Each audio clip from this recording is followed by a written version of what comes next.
is functioning, and we're not functioning in kindness. It seems very simple, but what do I mean by kindness? Kindness has, we don't practice it. You know, and one of the practices, and I always believe in training, practicing, sharing, loving, right? And there's difference between, and then after that you do, right? Because training is training, practicing is practicing, and then you do. And how do you practice kindness? So, and I say this often, and people I say, when they look at me, I say, you humans are not practicing kindness. And so what do you mean, Dr. P? What do you mean by practicing kindness? I say thank you. I say you're welcome. I ask for things in polite. Being polite, being considerate is not kindness. There's a difference between kindness, polite, and consideration. Are they synonymous in many ways? They can be, because it's not rude or anger or vindictive. But here's kindness. When you are practicing kindness, you are practicing kindness without reward. Being polite and considerate is often a response to, would you like something? No, thank you. May I have?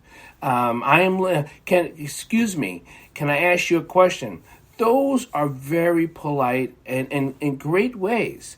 But being kind is without reward. And so many of us are only kind in reward. If you're getting something from someone, you consider yourself kind. When you're asking for something, you consider yourself kind. Kindness, it's not often noticeable. It's often it can be for many people going out of your way to help someone that doesn't even know that you would like to help them. That's kindness. Practicing kindness means reaching out to someone you may not know or often don't talk to, or frequently don't even really associate with, but you reach out to them and you present kindness, not because you want anything in return. How can I help you? Are you going to the store? I'm going. Do you need anything? Or just bring back something you know they might need if it's a neighbor, if it's knowing your neighbor. Go say hello to your neighbor. What's another way of practicing simple kindness? In your neighborhood, in your apartment building, in your area, in your circle of 100 feet, talk to a person you haven't talked to and do something for them. One of the practices in Buddhism is going out into the public and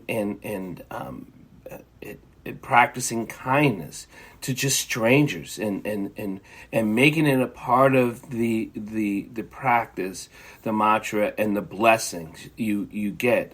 On a neuroscience part, when you are literally practicing kindness without reward, again, kindness has nothing to do with being polite.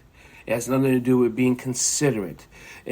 Kindness is a practice that, again, has no reward. But there is a reward, and that's the reward of the inner light within self. It actually opens up part of your brain. It actually opens up the hemispheres in the prefrontal cortex. It actually increases the serotonin in the body. There's difficult kindness and chemistry that happens with the body. It actually helps the immune system. It actually releases more blood into your nervous system and your immune system. So kindness actually, after it increases the serotonin, it actually helps start to stimulate dopamine. These things happen when you are practicing kindness. If you're kind and replace and being polite, does it also trigger that, Dr. P? The answer is no. And it's not because the body is not responding to your politeness, it's that you are not practicing a chemical release. Being kind without cause increases a chemical release of dopamine, open up the prefrontal cortex, actually connects to two hemispheres. That happens in kindness. When you're polite, it just feels good. It's great, and it's nice to do, and I hope people continue to be polite and considerate. But to practice kindness, and a lot of humans don't. A lot of humans believe they're kind for no reason at all when they're not practicing it. To practice kindness, and it says in many teachings around the world to offer without reward, to do without receive. That is the teaching of kindness. To give of self for no creating of an abundance. So for me to do something, I'm creating, I'm helping someone farm, and I don't have to worry about getting the fruits from the labor. I'm just doing to do. That is the importance of kindness. And that seems very odd for people when people sit back and go, I guess I really don't practice kindness because I've mentioned this to people. And they say, I do this. I said, that's polite. And they said, I do this. I said, that's having consideration. I do this. I said, those are nice things to do. But kindness has no reward. Kindness is not letting someone in when you're driving, and if it's a crowded traffic jam. That's not kindness. That's consideration. That's being polite. That's not kindness. It's consideration and being polite. They're not the same. Practicing kindness is to do something for someone other than yourself without reward for no reason whatsoever. That's kindness. Because the opposite of that is to do something to get a reaction or to get a result.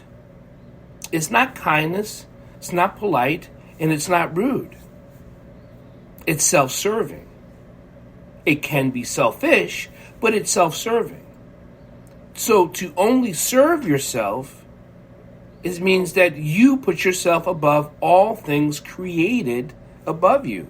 So you become your own living source. So there is no higher source above you.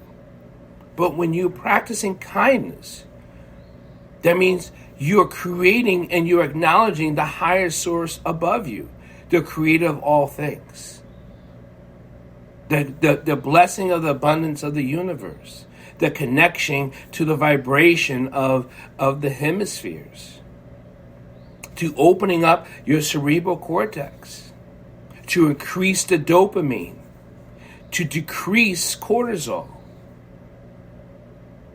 to open up love. This is what kindness does. I hope this helps you, and I hope you learn how to practice kindness. Thank you. I'm Dr. Paul. And you have a great evening, morning, or night. Be kind, be compassionate, love, share, and keep training. Thank you.